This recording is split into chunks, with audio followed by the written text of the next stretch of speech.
Essas práticas comerciais abusivas, elas estão previstas no rol exemplificativo do artigo 37, tá? Do artigo 37, não, do artigo 39, tá? Do CDC, tá?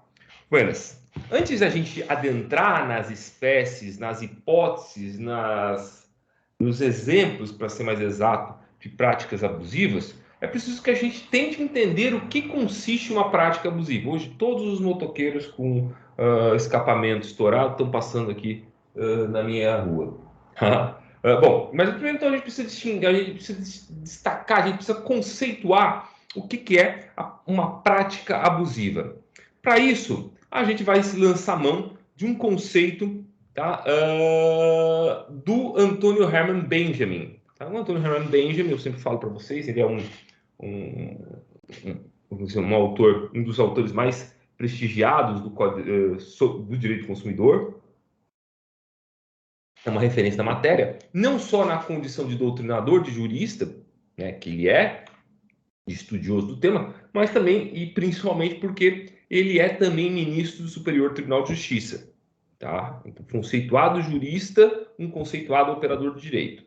Bom, para o Herman Benjamin, tá? O que é uma prática abusiva? Bom, uma prática abusiva é uma prática comercial, é uma prática comercial que está em desconformidade com os padrões mercadológicos de boa conduta em relação ao consumidor, tá? Então, a prática comercial que está em desconformidade com os padrões mercadológicos de boa conduta em relação ao consumidor. A ideia de prática abusiva, tá? Ela está intimamente ligada ao princípio da boa-fé objetiva, tá? Que a gente já estudou, né, lá no início do semestre, mas que eventualmente a gente reestuda, a gente fala novamente dele, porque ele é talvez o princípio mais, o princípio diretor, né, reitor da legislação consumerista. Tá? O que é a boa-fé objetiva? Bom, a boa-fé objetiva é um princípio que impõe às partes um determinado comportamento, uma determinada conduta. Uma conduta que é pautada, né, pelas ideias de confiança e lealdade. Lealdade e confiança. Tá? Que vem lá, inclusive, do termo alemão para definir a boa-fé objetiva é o Treuen Glauben, né? O confiar e lealdade e confiança, né?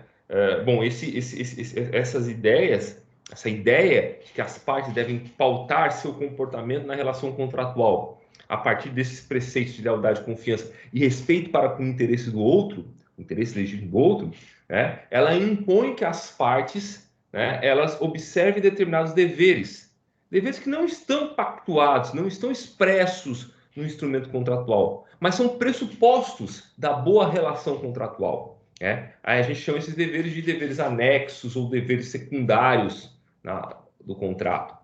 Tá? Então, aqueles deveres que a gente já falou diversas vezes: dever de informação, dever de cuidado, dever de lealdade, dever de assistência ou cooperação. Né? Todos esses deveres aí, eles são pressupostos dentro da boa relação contratual. Tá? E essa mesma lógica vale para o Código de Defesa do Consumidor, para a relação consumerista, para ser mais exato. Tá? Mas mais importante ainda, a boa-fé objetiva, além de estabelecer esses deveres, tá? E essa ideia está intimamente ligada a deveres também, ela vai exercer uma função limitadora sobre os direitos subjetivos das partes dos contratantes. Tá? Então, a boa-fé objetiva vai observar uma função limitadora sobre os direitos subjetivos dos contratantes. Isso quer dizer o seguinte: a legislação concede, tá, aos particulares, tá, às vezes diretamente, às vezes implicitamente, ao não vedar determinado comportamento, tá, a possibilidade de exercer determinados direitos, tá, conforme seus próprios interesses. Tá? Isso é o que a gente chama de exercício regular de direito. É a questão da cobrança de dívida. Bom, a cobrança de dívida é um direito subjetivo do credor. O credor tem direito de cobrar sua dívida. Tá? No entanto, tá? Pode ser que o credor exerça esse direito, tá? de forma abusiva, tá? Violando, então, a boa-fé objetiva.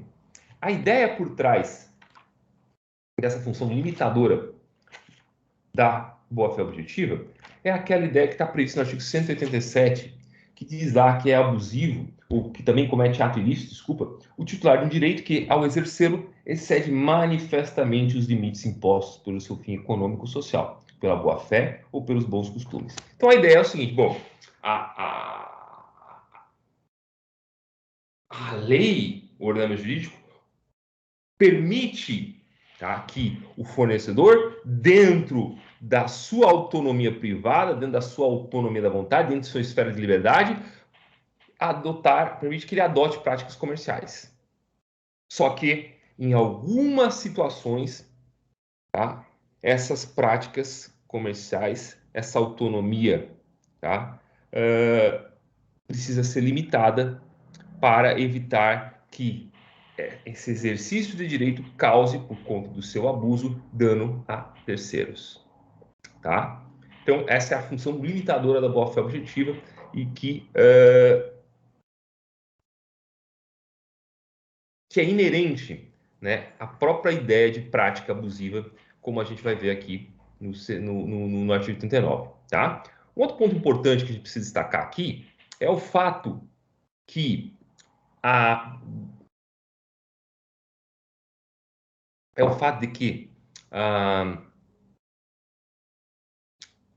as práticas abusivas, tá? A existência de uma prática abusiva, a constatação de uma prática abusiva, não depende da efetiva demonstração do dano, né? Não depende da efetiva demonstração de um prejuízo.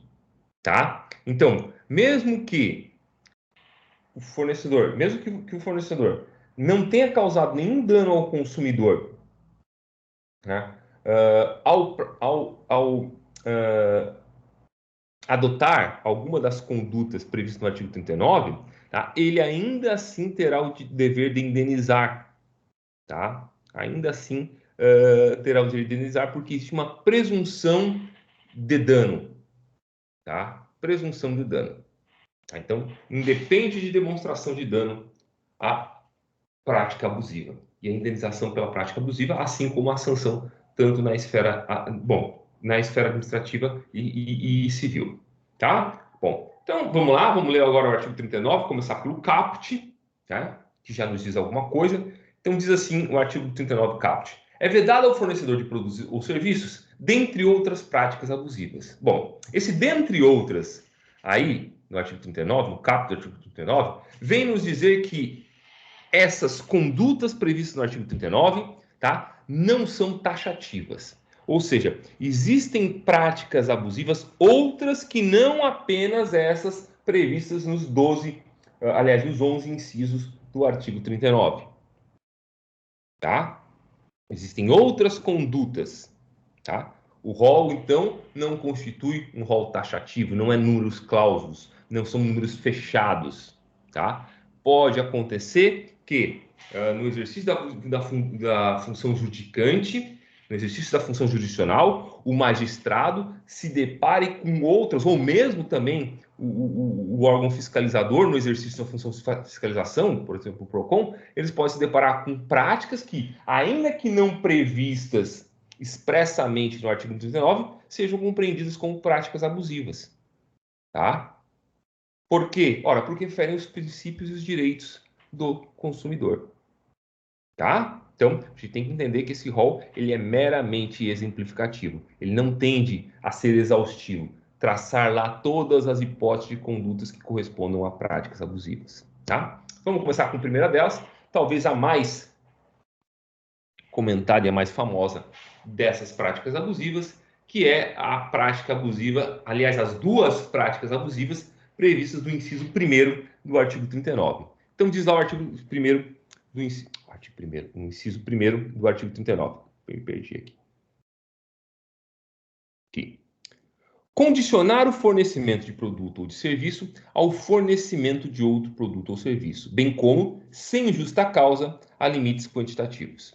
Bom, basicamente aqui existem duas descrições de conduta. A primeira, tá, é condicionar o fornecimento de produto ou de serviço ao fornecimento de outro produto ou serviço. Então, essa é a primeira conduta. Condicionar o fornecimento de produto ou serviço, tá, ao... Tá aqui, diferente, ó. Verde aqui. Aqui vai ficar bem feio, tá? Aqui a gente bota em vermelho e aqui a gente bota em azul. Tá? Horrível do ponto de vista estético, mas eu acho que ajuda a gente a entender. Então, condicionar o fornecimento de produto ou de serviço ao fornecimento de outro produto ou serviço. Isso é o que a gente chama comumente, tá? E todos vocês já ouviram falar essa expressão, tá? De venda casada.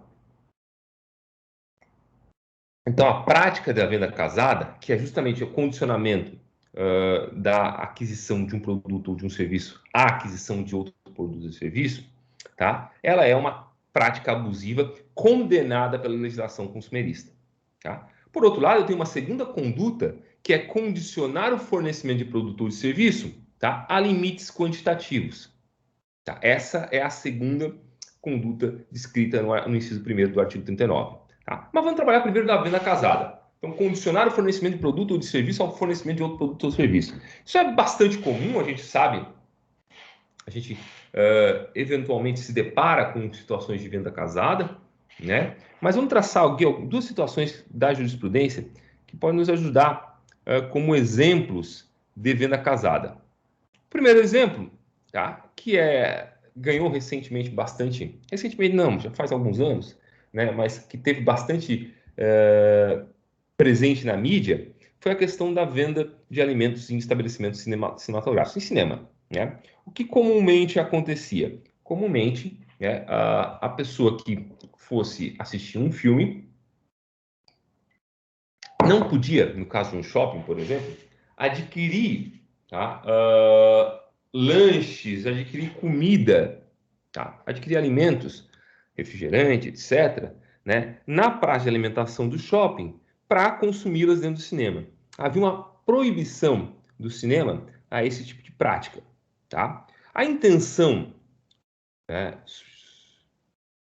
subjacente, sei lá, a intenção final, na verdade, do cinema nesse momento, na verdade, é fazer com que o consumidor adquirisse os seus próprios produtos. Então, adquirisse a pipoca, adquirisse o refrigerante do cinema, adquirisse as balinhas lá do cinema. Tá? Bom, essa prática que era tradicional, né, recentemente, não tão recentemente, é verdade, porque ela é uma decisão de 2016, né, ela passou a ser vedada, tá, por conta da jurisprudência do STJ. Então, o STJ ele decidiu o recurso especial 1.331.948, relatoria do ministro Ricardo Vilas Boas Cueva, tá? Então, de 2016, como eu disse, o STJ decidiu que essa conduta configura a prática abusiva prevista no artigo 39.1 do CDC, a venda casada. Vamos ver as partes destacadas do acórdão. Aliás, do acórdão não, isso não é acórdão, isso é a ementa. Diz ali, direito do consumidor, artigo 39.1 do CDC, venda casada, venda de alimentos, estabelecimento cinematográfico, liberdade de escolha, artigo 6º, inciso 2 do CDC, violação, aquisição de produtos em outro local, vedação. Daí vamos lá para o 1 ali. Ó. A venda casada ocorre em virtude do condicionamento a uma única escolha, a apenas uma alternativa, já que não é conferida ao consumidor usufruir de outro produto senão aquele alienado pelo fornecedor. Ao compelir, 2 agora, o consumidor a comprar dentro do próprio cinema todo e qualquer produto alimentício, o estabelecimento dissimula uma venda casada, limitando a liberdade de escolha do consumidor, que está previsto no artigo 6º, inciso 2º, o que revela a prática abusiva. Só para a gente ter em mente aqui, o artigo 6º, inciso 2º, diz assim, ó, são direitos básicos do consumidor, a educação e divulgação sobre o consumo adequado de produtos e serviços, asseguradas a liberdade de escolha e a igualdade nas contratações. Tá? Então, aqui a gente está diante de um exemplo de venda casada que é considerado, então, prática abusiva. Tem outro exemplo? Tem. Também tão famoso, ou talvez, e mais cotidiano do que a proibição de venda de consumo de alimentos dentro do cinema que não sejam vendidos pelo próprio cinema, que é a questão do contrato de mútuo, tá? De condicionar o empréstimo à aquisição de determinado produto ou serviço, por exemplo, seguro. Essa prática já é considerada abusiva pela súmula 473 da STJ. Olha ali, a súmula trata especificamente do sistema financeiro habitacional, tá? Mas a ideia dela pode ser ampliada ou utilizada de forma análoga, por analogia, na verdade, em todas as outras hipóteses em que eu tenho um empréstimo condicionado à venda de algum produto. Então diz ali, ó, o mutuário do sistema financeiro habitacional não pode ser compelido a contratar o seguro habitacional obrigatório com a instituição financeira mutuante ou com a seguradora por ela indicada. É o que acontecia, o consumidor buscava, tá, o banco para a instituição financeira para obter um empréstimo de financiamento habitacional, né? E aí a instituição financeira dizia, beleza, a gente consegue, mas tu tem que adquirir o seguro habitacional que a própria instituição financeira oferecia, ou então que ela contratava com uma terceira, com uma outra seguradora. Tá? Essa prática ela é considerada venda casada para efeitos do Código de Defesa do Consumidor, tá? Prática abusiva. Né? Isso é muito comum também em outras modalidades de mútuo, outras modalidades de empréstimo, outras modalidades de financiamento. A todas essas modalidades vale a lógica de que se trata de venda casada, o que é vedado pelo Código de Defesa do Consumidor. No entanto, quando a gente fala em venda casada, sempre surgem, né, alguns exemplos interessantes e sempre alguém lembra de uma situação bem peculiar, do exemplo do que pode ser, às vezes, uma interpretação exagerada, tá? Das disposições de proteção do consumidor, que é esse vídeo aqui, tá? Do Celso Russomano. Para quem não conhece, né, o Celso Russomano, ele é foi candidato a prefeito de São Paulo recentemente, foi, não sei se é ainda deputado federal, né, alguns cargos políticos, foi candidato acho que até para governador de São Paulo já, mas sempre com insucesso. O que ele fez sucesso, na verdade, foi que desde a década de 90, ele se pautou por fazer reportagens sensacionalistas, né, no intuito de divulgar os direitos do consumidor. Né? E aí ele sempre se colocava em algumas situações assim bastante chamativas assim, para tentar divulgar o Código de Defesa do Consumidor. E é interessante, porque o Celso Russomano aparece mais ou menos na mesma época em que é aprovado o Código de Defesa do Consumidor. Bom, tem uma passagem que é bastante conhecida, em um vídeo bastante visto no YouTube, tá? Em que ele tenta, tá, adquirir apenas um rolo de papel higiênico, tá, num estabelecimento comercial. Tá? Vamos ver aqui a passagem, é um videozinho de 1 minuto e pouquinho, tá? Mas é interessante porque ele vai ajudar a contextualizar aqui o nosso estudo. Aqui também. Então vamos ao somando. Então vamos ver o vídeo aqui. Tá? Como eu disse para vocês, 1 minuto e 19 segundos, bem tranquilo. Vamos ver aqui. É um absurdo que a gente seja obrigado a fazer isso. É um absurdo. Pois é verdade, por isso que eu estou apurando. Você sabe quem faz parte do mensalão? Não. Então, eu estou apurando. Sou da comissão de ética para apurar o absurdo do mensalão também. Como é o andamento das investigações? Estão indo muito bem. As pessoas sérias estão fazendo o seu trabalho. Vamos lá. Eu quero um rolo de papel higiênico. Só um. Tá bom. Bom, isso é o problema seu ou nós vamos chamar a polícia aqui? Isso é o problema seu do supermercado. Eu quero uma toalha de papel, como manda a lei. Eu quero uma caixa de fósforo só, apenas uma.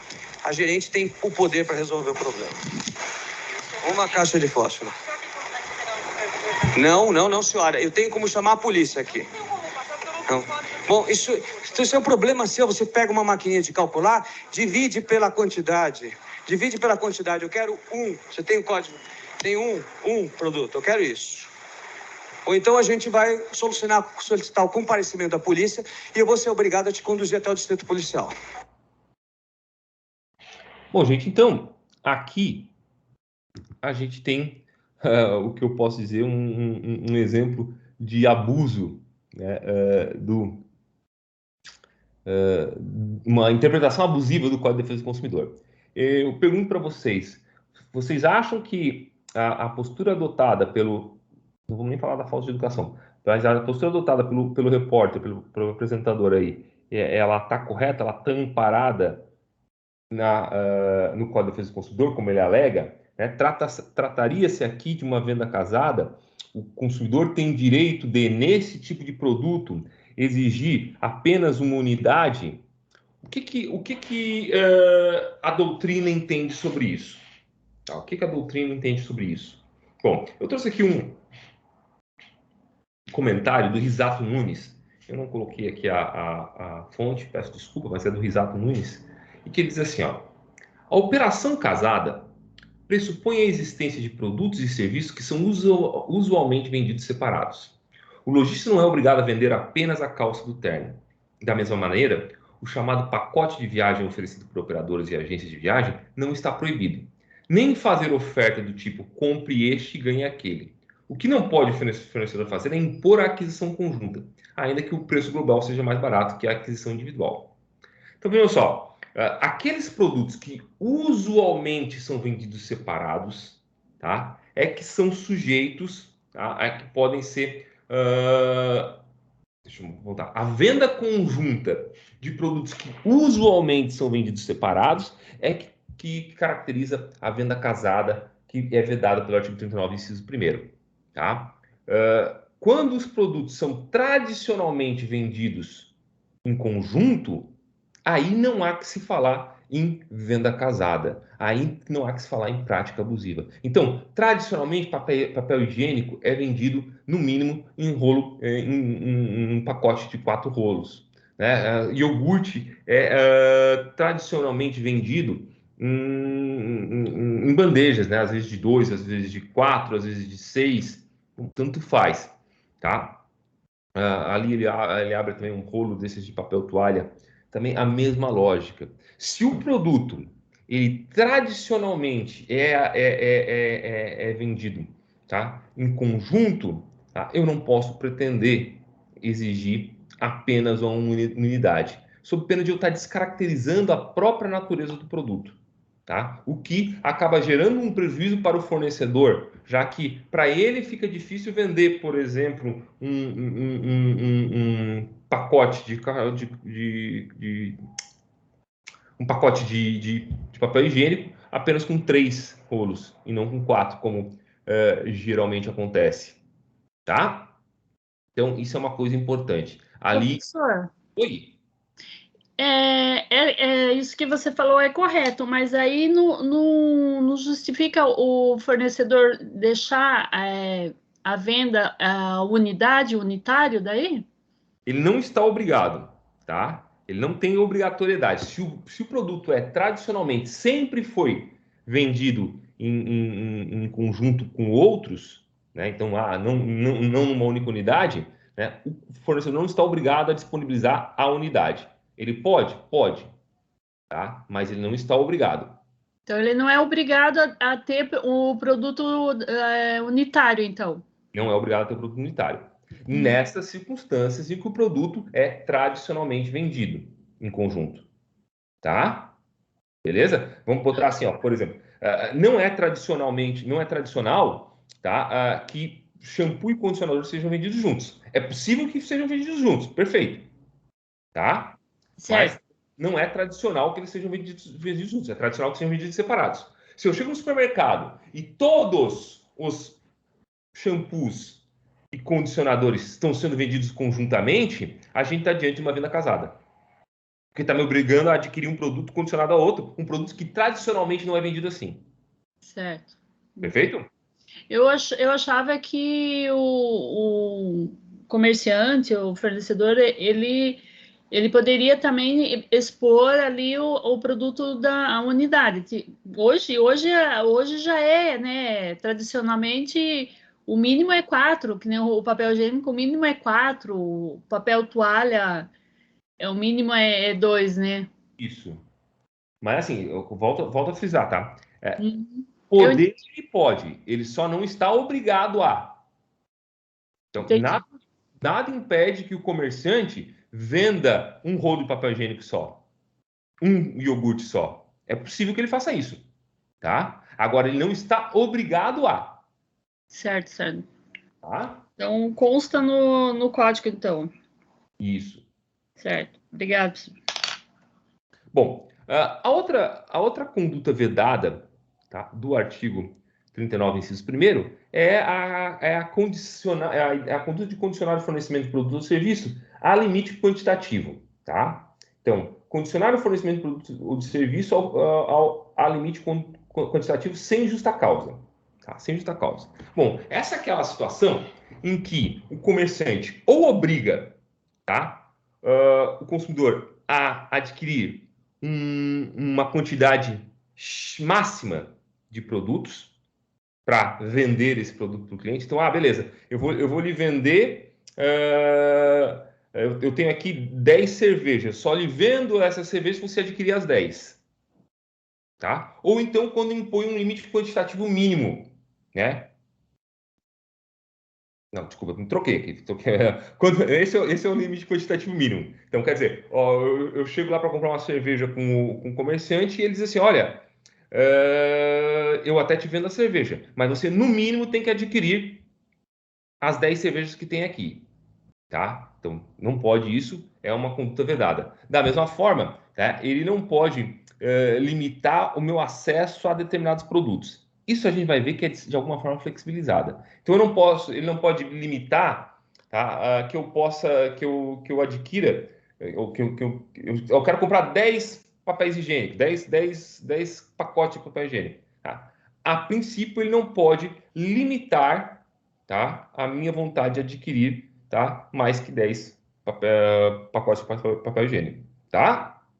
Então, esse tipo de limite quantitativo, a princípio, é vedado.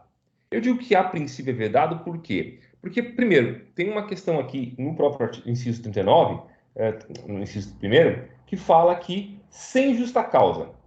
Tá? A gente passou, acho que todos vocês devem lembrar disso, a gente passou por um período lá por março, abril do ano passado, em que a gente estava ainda nos primeiros passos da pandemia, né, que todo mundo estava atrás de álcool gel. Todo mundo estava atrás de álcool gel. E todo mundo estava adquirindo o máximo de álcool gel que pudesse. O que as farmácias e supermercados começaram a fazer? Ora, para garantir o acesso de todos a esse tipo de produto, elas começaram a limitar, né, a aquisição de álcool gel a 1 por pessoa. Tá?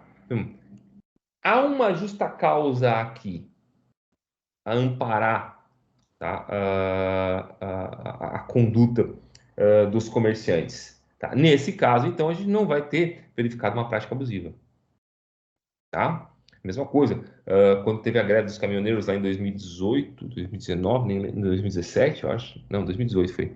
A gente teve lá também determinados postos de gasolina que condicionavam a aquisição de gasolina a um determinado número de litros X. Para quê? Ora, para poder entregar gasolina para a maior parte da população, né? Para não privar outros consumidores do acesso à gasolina. Plenamente válido, não há que se falar aqui de nada de irregular. Mas por quê? Porque há uma justa causa a amparar. Naquelas causas, as causas excepcionais, pandemia e também greve dos caminhoneiros. Tá? Professora, leu aqui de novo. Ah, Nesse caso também, aquelas promoções que eles fazem, limitando também por pessoa, é justa também? sim, por se tratar de promoções, tá? A, a, a, a, a Tem um limite para a jurisprudência. pessoa pegar o produto? Isso, quando se trata de promoções, geralmente a jurisprudência entende que não há prática abusiva nesse caso. Então, porque o fornecedor pode limitar, então, a um determinado número de bens, né, de produtos para cada consumidor. É possível, sim, com a justificativa, né, de que existe uma promoção e ela deve ser alcançar o maior número de pessoas possível, para que nenhuma pessoa se beneficie sozinha daquela promoção. A gente vai ver que tem uma flexibilização, inclusive, mais abaixo, tá? Eu vou ter uma jurisprudência que vai apontar essa flexibilização, tá? E tem também o tipo de promoção que também não é ilegal, que alguns mercados fazem, que é, por exemplo, assim, sei lá, eu vou falar com produtos que eu vou usar aqui como mais exemplo, que é o produto que eu mais consumo, que é cerveja, né? Tem certos supermercados que vão lá e dizem assim, ó, a cerveja Heineken custa R$ 4,49, tá? 4,49 até a 12ª unidade. Se eu adquirir mais do que 12, tá? Se eu adquirir mais do que 12, o valor da cerveja cai para, sei lá, R$ 4. Tá? Isso também não constitui nenhum tipo de prática abusiva. Tá? Uma coisa que é sempre discutida, já foi mais, hoje já não é tanto, é a questão da tarifa mínima. Tanto no que diz respeito ao saneamento básico, quanto. Barulho estranho aí. Quanto no que diz respeito. Não, aqui a telefonia fixa é outros 500 já nem tem mais validade. O que acontece? Se vocês observarem como se dá a cobrança do saneamento, da taxa, da tarifa do saneamento básico no Brasil, vocês vão ver que mesmo que eu passe um mês inteiro sem me utilizar de serviço de saneamento básico, então água e esgoto, tá? Eu ainda assim vou pagar tarifa. Tá? Por quê?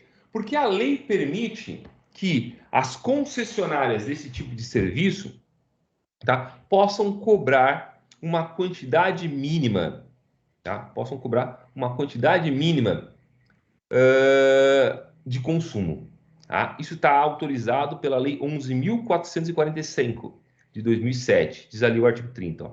Observado o disposto no artigo 29 dessa lei, a estrutura de remuneração e de cobrança dos serviços públicos de saneamento básico considerará os seguintes fatores. E aí o inciso 3 vai falar, a quantidade mínima de consumo ou de utilização de serviço, visando a garantia de objetivos sociais, como a preservação da saúde pública, o adequado atendimento dos usuários de menor renda e a proteção do meio ambiente. Então, aqui, a tarifa mínima, ela vai servir a um ideal de justiça distributiva. Né? Então, em que todos vão contribuir, tá? Para a adequada prestação do serviço público de saneamento básico. Tá? Outra discussão muito semelhante ocorria entre as décadas de 90 e o início dos anos 2000. Tá? Então, na década de 90 e início dos anos 2000, a gente teve a proliferação, tá,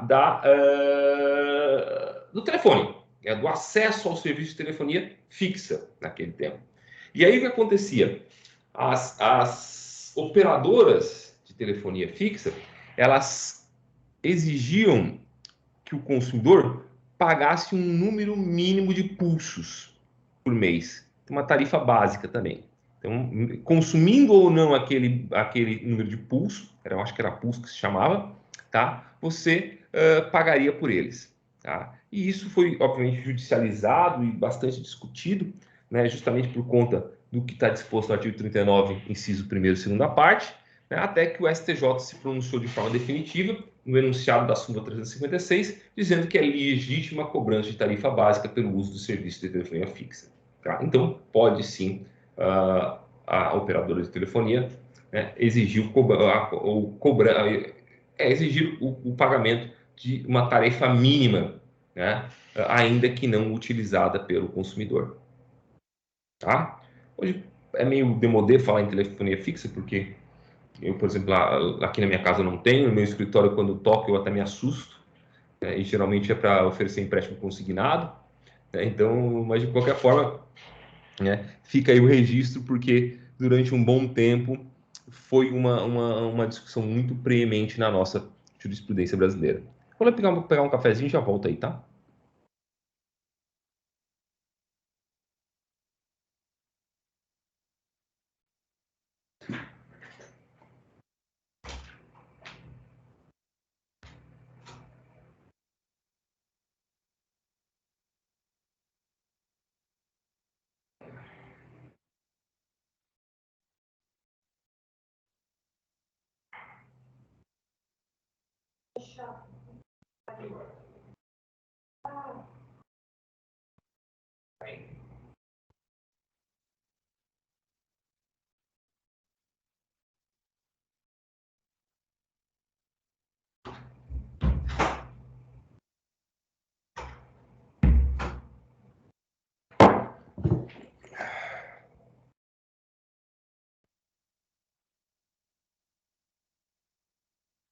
Deixei o áudio ligado. Ainda bem que eu não falei nenhum palavrão, né?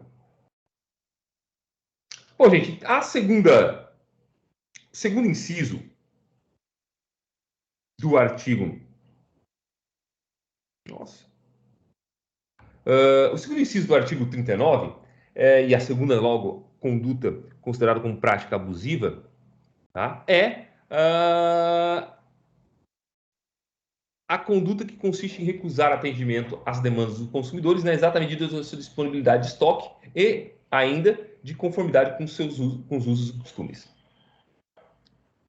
A primeira questão que pode ser ressaltada aqui nesse inciso segundo é a questão da possibilidade ou do direito do fornecedor em escolher quem é o seu consumidor. Ou seja, o fornecedor pode escolher com qual consumidor, com que tipo de consumidor ele pretende contratar. O fornecedor pode adotar uma prática discriminatória em relação a determinados grupos de consumidor. Tá?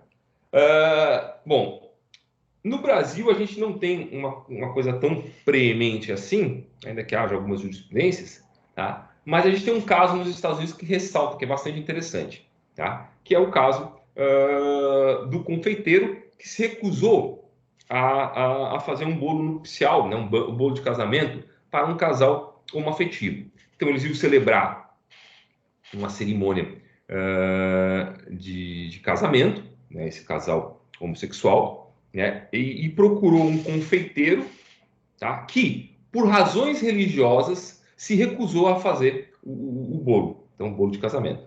Esse casal, então, se sentiu discriminado e ingressou com uma ação contra o confeiteiro, né? Alegando que ele estava adotando uma prática discriminatória, tá? Violando, então, a cláusula da igual liberdade. A Suprema Corte dos Estados Unidos, o caso chegou até a Suprema Corte dos Estados Unidos, e a Suprema Corte dos Estados Unidos, ela entendeu que a liberdade de religião, tá? A liberdade de expressão religiosa, a liberdade de culto, de religião do confeiteiro, ela se sobrepunha à cláusula de não discriminação. Tá? Então, entre o direito à não discriminação e o direito à liberdade de religião, tá? A Suprema Corte norte-americana entendeu que prevalece o direito à liberdade religiosa. Tá? Eu sempre gosto de ressaltar, quando a gente estuda isso, que isso decorre de uma tradição do ordenamento jurídico norte-americano, que é uma tradição que é muito mais ligada aos direitos fundamentais de primeira geração, que são aqueles que consistem em liberdades civis, liberdade religiosa, liberdade de opinião, liberdade de associação, né, do que ocorre na tradição do direito europeu, tá, que é o mais próximo brasileiro, né, que acaba tendendo a privilegiar muito mais as cláusulas de igualdade ao invés de liberdade, tá? Essas são tradições distintas. E aí, diante disso, fica a pergunta. Bom, e no Brasil, como é que ficaria uma situação dessas? Tá? O fornecedor pode discriminar consumidor, tá? Com base em algum tipo de opinião religiosa, opinião racial, opinião sobre o gênero da pessoa, tá? Bom, eu entendo que não. Tá? Eu entendo que não. Como eu disse para vocês, a tradição do direito brasileiro, e aqui nós estamos falando de tradições, não estamos falando de opiniões, exatamente, mas a tradição do direito brasileiro é uma tradição que costuma fazer prevalecer a ideia do que a gente chama de eficácia horizontal dos direitos fundamentais. Nos Estados Unidos, a regra é o seguinte, tá? Os direitos fundamentais, eles servem para tutelar, na maior parte das vezes, a relação entre o Estado e o particular. Tá? Só excepcionalmente os direitos fundamentais vigoram na relação entre os particulares. Tá? O Brasil já adota um paradigma muito mais próximo, por exemplo, do direito alemão. Tá? No direito alemão, e direito brasileiro também, entende-se que os direitos fundamentais eles não surtem efeitos apenas na relação Estado-indivíduo, mas na relação entre os próprios indivíduos. De forma que o direito à não discriminação, tá? O direito à não discriminação vai valer, inclusive, contra particulares, o que impediria, então, que um fornecedor recusasse atendimento a um consumidor, recusasse a contratar... perdi no raciocínio. Tá, mas que impediria que o fornecedor recusasse o atendimento ou a contratação a um consumidor por razões de raça, de sexo e de, sei lá, motivo religioso. Tá? Então, a princípio, a ideia seria essa, né? Constituir uma prática abusiva, discriminatória, tá? Escolher o consumidor com que pretende contratar. Isso no direito brasileiro. Tem um caso aqui interessante, tá? Que eu trago da jurisprudência do Tribunal de Justiça do Distrito Federal e Territórios, tá? Que é basicamente o seguinte: um banco, tá? Ele encerrou unilateralmente, tá? A conta com um correntista, tá? A conta corrente com um correntista, tá? Por quê? Porque ele entendia que esse correntista, tá? Ele causava muito incômodo na instituição, tá? Ele vivia reclamando da instituição, falando mal dela, tá? Adotando um comportamento meio expansivo demais, né? Ali muitas vezes gritando para que todos pudessem ouvir, tá? E aí, por conta disso, a instituição financeira resolveu unilateralmente, tá? Encerrar os contratos de conta corrente havidos com esse indivíduo. Ele ingressou com uma ação judicial pedindo, em apertada síntese, tá? Que o banco deixa eu lembrar como é que é o termo que eles usam aqui, que o banco restaurasse as contas dele, né? E também pediu uma indenização por dano moral. E ele ganhou, tá? Porque o Tribunal de Justiça de Brasília entendeu que havia aqui sim uma postura discriminatória da instituição financeira em relação ao cliente. Eu vou ler aqui trechos da ementa para que a gente possa contextualizar melhor aqui o caso. Contrato de conta corrente, encerramento unilateral e imotivado, impossibilidade, abuso de direito, lá do artigo 187 que eu já li para vocês. Violação à boa-fé objetiva e ao artigo 39, incisos 2, que é o que a gente está estudando, e inciso 9, tá? Que a gente vai falar daqui a pouco também, que é muito parecido em espírito com o inciso 2º do artigo 39. Restauração das contas. Restauração da conta, responsabilidade civil objetivo, dano moral. Aí vamos lá para a parte amarela de novo, lá no 3. O Código de Defesa do Consumidor, no seu artigo 39, incisos 2 e 9, veda expressamente a recusa às demandas dos consumidores, na exata medida de suas disponibilidades, e a prestação de serviços diretamente a quem dispõe a adquiri-los, mediante pronto pagamento. Há, portanto, uma obrigação inerente de atendimento a todos os consumidores que pretendem contratar, nos termos da atividade desenvolvida, sob pena de incorrer em prática abusiva, vedação à discriminação de consumidores. A ruptura abrupta de contrato de conta corrente, sem motivo justo, ainda que notificada, não pode ser considerada como legítima, diante da natureza relacional e cativa da avença, da regular movimentação financeira e das expectativas criadas nos consumidores quanto à continuidade do serviço, configurando abuso de direito, impondo a reativação das contas e responsabilização civil da instituição.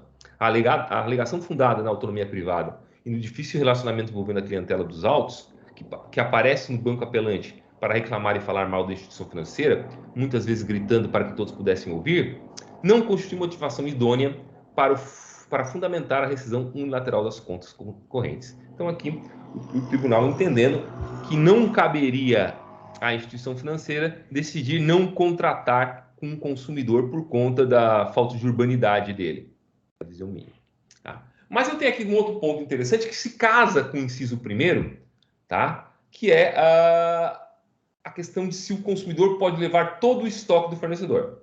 Tá? Então, diz aqui, é um recurso especial 595.734, que é de 2005, relatoria da ministra Nancy Andrighi, do STJ, tá? Em que a questão foi colocada. Já vou ler aqui a ementa como um todo. Tá? Recurso especial, Código de Defesa do Consumidor, dano moral, venda de produto a varejo, restrição quantitativa, falta de indicação na oferta, dano moral, inocorrência, quantidade exigida incompatível com o consumo pessoal e familiar, aborrecimentos que não configuram ofensa à dignidade ou ao foro íntimo do consumidor. Aí diz a parte amarela ali destacada. A falta de indicação de restrição quantitativa relativa à oferta de determinado produto pelo fornecedor não autoriza o consumidor a exigir quantidade incompatível com o consumo individual ou familiar, nem tampouco configura dano ao seu patrimônio extramaterial. Tá? Então, o que o tribunal está falando aqui, a Corte Superior está falando aqui, olha só, não é porque não existe uma limitação, uma indicação de limitação na quantidade que eu posso pegar, que eu posso adquirir do produto, tá? Que eu possa adquirir todo o estoque do fornecedor. Tá? Eu tenho que adquirir aquela quantidade que seria compatível com o meu consumo individual ou familiar. Tá? Sob pena de aí eu, consumidor, estar exercendo de forma abusiva um direito. Tá? E aí, então, o tribunal entendeu, nesse caso, que o fornecedor não tinha dever de indenizar o consumidor.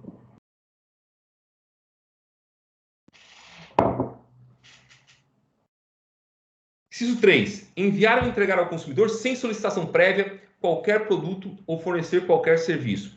Esse artigo 39, inciso 3º, tem que ser lido com um parágrafo único do artigo 39. Os serviços prestados e os produtos remetidos ou entregues ao consumidor, na hipótese prevista no inciso 3º, equiparam-se às amostras grátis, inexistindo obrigação de pagamento. Tá? Então, tem dois casos aqui que são bastante comuns. Tá? Quais? Bom, no primeiro caso, a gente tem a famosa assinatura de revista. Tá? Eu faz tempo que não frequento o aeroporto, tenho pavor de avião, então não costumo frequentar aeroportos. E também não acabo não utilizando também rodoviárias. E também faz tempo que não vou no shopping. Mas uma vez era muito comum a prática do seguinte: tu estava caminhando pelo shopping, pelo aeroporto, pela rodoviária, e daí tu era abordado, geralmente por duas pessoas, te oferecendo revista de graça. Você, tá aqui, sei lá, uma revista antiga, uma revista Contigo de 2 anos atrás. Já sabe, estamos te oferecendo de graça essa revista aqui, basta que tu assine aqui assine um cadastro, faça um cadastro com a gente.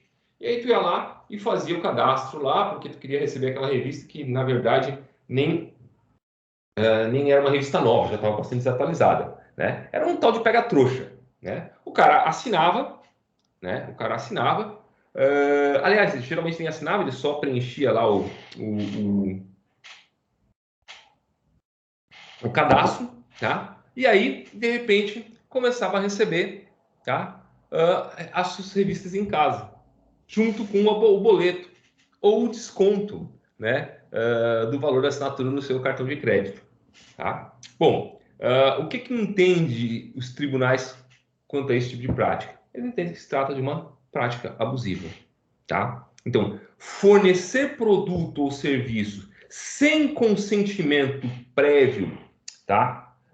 Do consumidor, tá? É prática abusiva, tá? E não obriga ao pagamento, porque se equipara à amostra grátis. Então, vamos pegar aqui, a título de exemplo, essa jurisprudência aqui do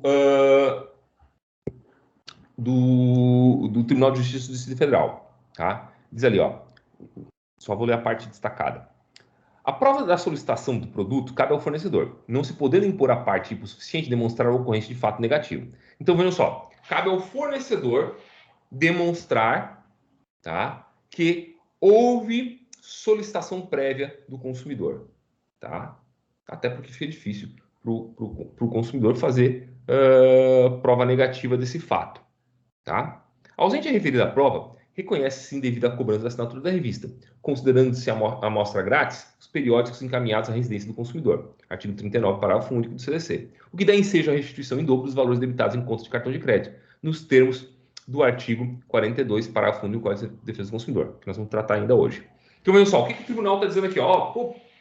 Seguinte, a prática é abusiva, tá? As revistas que foram encaminhadas, tá, ao consumidor, tá, vão ser consideradas amostra grátis, então ele não tem obrigação de pagar por essas revistas, tá? Aquilo que ele pagou, porque teve os valores debitados no cartão de crédito, tá? Ele tem direito à restituição em dobro, tá? A repetição em débito, tá? E ainda mais, se a gente pegar o ponto 3 aqui, o tribunal ainda condenou o fornecedor em danos morais. Ó, justificando ao revés, indenização pelos presumidos danos morais. Danos morais que são, como eu falei anteriormente, presumidos. Ou seja, eu não preciso fazer demonstração do efetivo prejuízo, porque há uma presunção desse prejuízo, uma presunção desse dano.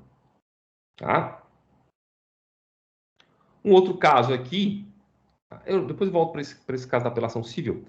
Outro caso que é bastante comum também, era bastante comum, agora já não é mais tanto, é a questão que está prevista no artigo 532, na súmula 532 do STJ, em que o STJ firmou o entendimento de que constitui prática comercial abusiva o envio de cartão de crédito sem prévia e expressa solicitação do consumidor, configurando-se ato ilícito indenizável e sujeito à aplicação de multa administrativa. Então, aqui o que acontecia? Hoje eu acho que já não acontece mais tanto. Bom, a instituição financeira, o operador de cartão de crédito, enviava ao consumidor sem que ele tivesse solicitado cartão de crédito. Tá? Então, só o envio sem autorização do consumidor já caracterizava ou já caracteriza um dano, tá, indenizável, né? Dano moral presumido, indenizável, não precisa demonstrar prejuízo, tá? E também permitir a responsabilização administrativa, tá, por meio de multa da instituição financeira. Tá? Deixei por último aqui essa questão aqui que é interessante, desse julgado aqui, que é aqui do Tribunal de Justiça de Santa Catarina, né, TJSC, tá? 2020, então bastante recente. A situação aqui é o seguinte: o consumidor, a instituição financeira, tá? O consumidor, a instituição financeira, ela concedeu ao consumidor sem contratação, ou seja, sem sua solicitação, sem sua autorização, empréstimo consignado, tá? Passou a cobrar do consumidor, tá, as parcelas devidas por esse empréstimo, tá? Mais ainda, tá? Mais ainda, ele não pagou, e aí ele foi inscrito no SPC Serasa, né?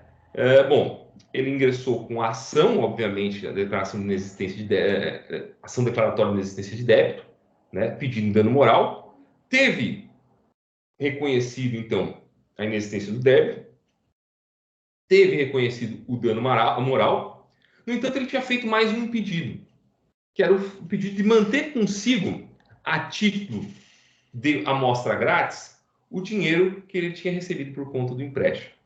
Aí, nesse caso, o Tribunal de Justiça disse, não, é demais já. Aí, tu tá querendo muito, tá? A gente te tira do SPC Serasa, porque tu tem direito, a gente te dá o dano moral, porque tem prejuízo presumido, mas a gente não pode manter o dinheiro contigo, não pode afastar a imposição de que devolva esse valor depositado na conta bancária. Tá? Por quê? Porque o tribunal entendeu que aqui o princípio da vedação e enriquecimento sem causa se impõe. Tá? Determinar que, ou possibilitar que o consumidor mantivesse o valor depositado na conta, tá? Afronta, tá? esse princípio, afronta o ordenamento jurídico. Ninguém pode se enriquecer sem justa causa, ou seja, sem que haja uma causa jurídica para esse enriquecimento. E aí, nesse caso, então, o tribunal mandou devolver o dinheiro que tinha sido equivocadamente depositado na conta bancária do consumidor. Inciso 4. Prevalecer-se da fraqueza ou ignorância do consumidor, tendo em vista sua idade, saúde, conhecimento ou condição social, para impingir-lhe seus produtos ou serviços. Aqui, basicamente, é a ideia de que... Bom, primeiro a gente tem que fazer duas distinções aqui. Tá? Eu não posso me utilizar, tá, de determinadas características do consumidor, tá, para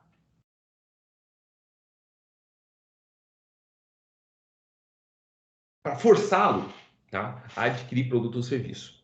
Tá? Para forçá-lo a adquirir produto ou serviço. Eu não posso me prevalecer de alguma circunstância, tá, do consumidor, tal como idade, saúde, condição social, tá, para adotar vantagem manifestamente excessiva em meu favor.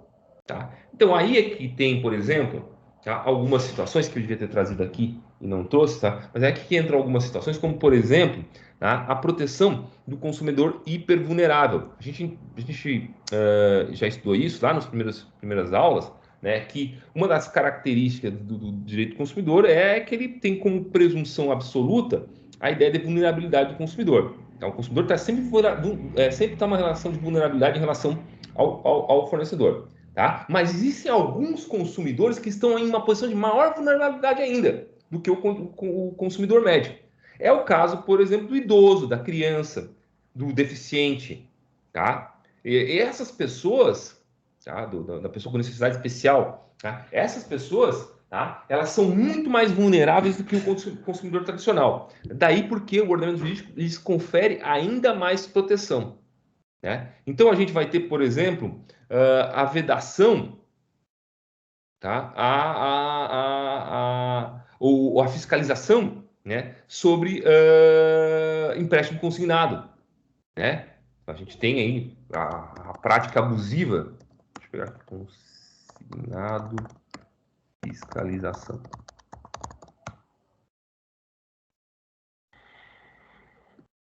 Ó.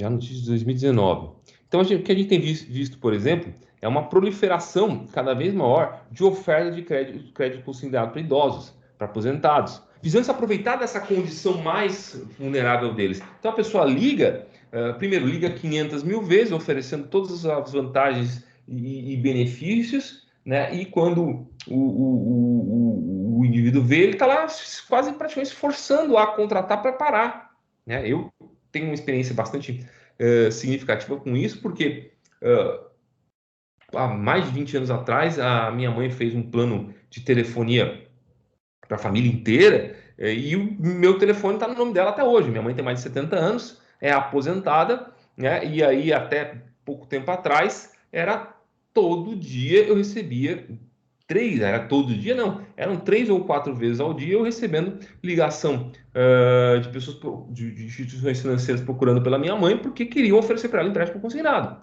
Né? Até o momento que ela foi lá no banco, né, e bloqueou a opção de empréstimo consignado, e aí as ligações pararam. Né? Mas isso é o quê? É se utilizar dessa característica do idoso, né, de uma certa ingenuidade do idoso, para forçá-lo a contratar aquele tipo de serviço.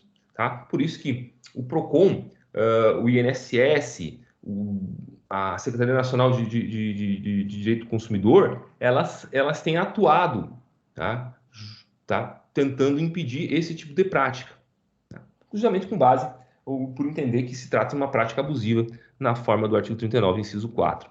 Tá? Aqui eu trouxe mais duas situações que não dizem respeito especificamente à condição de idade, saúde ou condição da pessoa, condição social da pessoa, mas que ajudam a gente também a entender, tá, essa situação. Então, no primeiro lugar aqui, eu tenho o tal do cheque calção, né, a obrigação, vejam só, né, o que acontece, o indivíduo, ele chegou, ele não tinha vaga no hospital público, então ele acabou sendo internado num hospital particular, né? Mas um hospital particular que tinha convênio com o SUS. Chegou lá para que ele pudesse ser atendido, uma situação de urgência, né?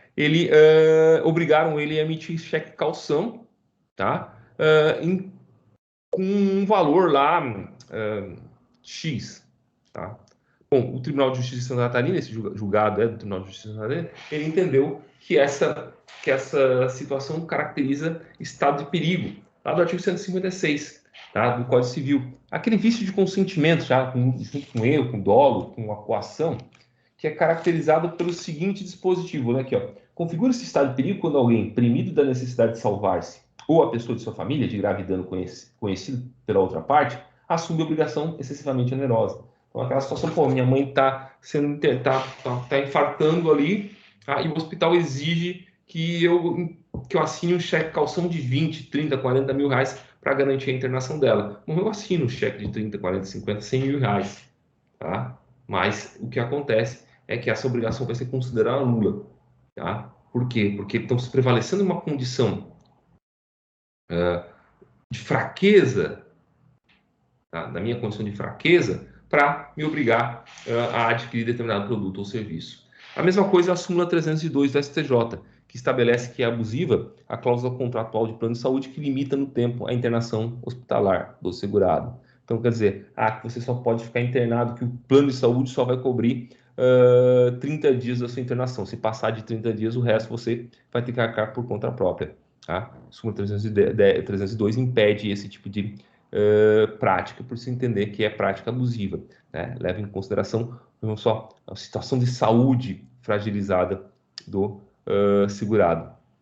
Né? Lembrando que a súmula 469 está ali, né? Determina que o Código de Defesa do Consumidor se aplica, sim, aos contratos de plano de saúde. Aqui nós temos, então, exigir do consumidor vantagem manifestamente excessiva, né? A gente já mais ou menos tem uma certa ligação, na verdade, com o inciso 4, né? Mas aqui não precisa dessa condição subjetiva da fraqueza e ignorância do consumidor, né? A questão aqui é a ideia da vantagem manifestamente excessiva, né? Eu trouxe aqui dois exemplos, né? Então aqui uma situação bastante interessante do Tribunal de Justiça do Distrito Federal de um serviço de televisão por assinatura que cobrava do consumidor, tá, a taxa de emissão do boleto bancário. Ocorre que o pagamento do consumidor se dava por cartão de crédito, faturamento no cartão de crédito. Ora, o Tribunal de Justiça do Distrito Federal entendeu que essa tarifa, tá, ela é manifestamente excessiva. Por quê? Porque ela não se reverte em nenhum tipo de contrapartida para o fornecedor, para o consumidor. Tá? Daí porque caracterizada a abusividade. Vejam aqui que manifestamente vantagem manifestamente excessiva não tem a ver com valor, porque provavelmente a taxa de emissão do boleto bancário deve ser irrisória, tá? Mas sim, a vantagem manifestamente excessiva é aquela da qual não há contrapartida, tá? Que eu estou pagando sem ter uma contrapartida pelo que eu pago. Também trouxe aqui um outro caso de cláusula abusiva, né, que é uma decisão do STJ no embargo de declaração no recurso especial 809.329, que é 2008, que diz assim, ó, é nula a cláusula que prevê o aumento de 164,91% na mensalidade do plano de saúde, tão logo o contratante complete a idade de 60 anos, sem prejuízo de que incidam os reajustes gerais decorrentes do custo do serviço. Recurso especial conhecido, mas não provido. Bom, então, por óbvio, né, uma cláusula contratual que impõe um aumento de 164,91% na mensalidade do plano de saúde do idoso, simplesmente porque a pessoa alcançou a idade de 60 anos, não tem outra conceitualização, não pode ser conceitualizado ou considerado de outra forma que senão como uma prática abusiva, como uma cláusula abusiva. Aliás, nós vamos estudar mais propriamente na aula que vem a questão das cláusulas contratuais abusivas. Gente, só mais um minutinho, de novo, outro café que eu preciso pegar, o meu já acabou, tá? E a gente já segue para continuar a nossa aula.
Vamos seguir, gente.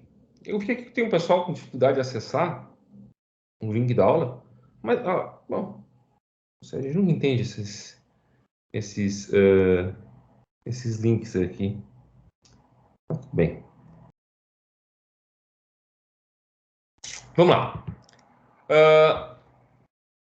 O inciso 5, é o inciso 5, tá? Não, esse é o inciso 5. O inciso 6, esse é bastante importante. Esse daqui merece que a gente tome um pouco mais de tempo, tá? Ele diz que é prática abusiva executar serviços sem a prévia elaboração de orçamento e autorização expressa do consumidor, ressalvadas as decorrentes de práticas anteriores entre as partes.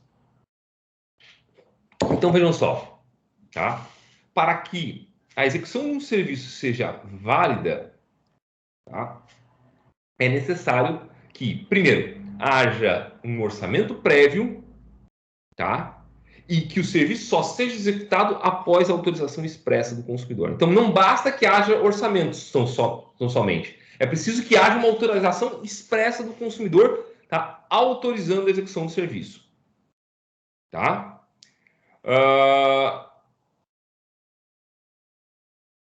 O conteúdo do orçamento está previsto no artigo 40 do CDC. Tá? O artigo 40 do CDC, ele diz assim, ó, o fornecedor de serviço será obrigado a entregar ao consumidor orçamento prévio discriminando o valor da mão de obra, dos materiais e equipamentos a serem empregados, e as condições de pagamento, bem como as datas de início e término dos serviços. Tá? Então, o que tem que ter no orçamento? Primeiro, a definição do preço da mão de obra, do material e do equipamento. Segundo, quais são as condições de pagamento daquele preço. Tá? Terceiro, em que momento se inicia o serviço e quando ele vai terminar, como perspectiva. Tá? Esse orçamento, como regra, tá, tem validade de 10 dias, tá? Podendo ser ampliada essa validade, tá, por estipulação entre as partes, por convenção entre as partes. Tá? Uma vez aprovado pelo consumidor, o orçamento obriga os contraentes e somente pode ser alterado mediante livre negociação das partes. Então, beleza. Na execução do serviço, o fornecedor verificou que ele vai ter que gastar mais.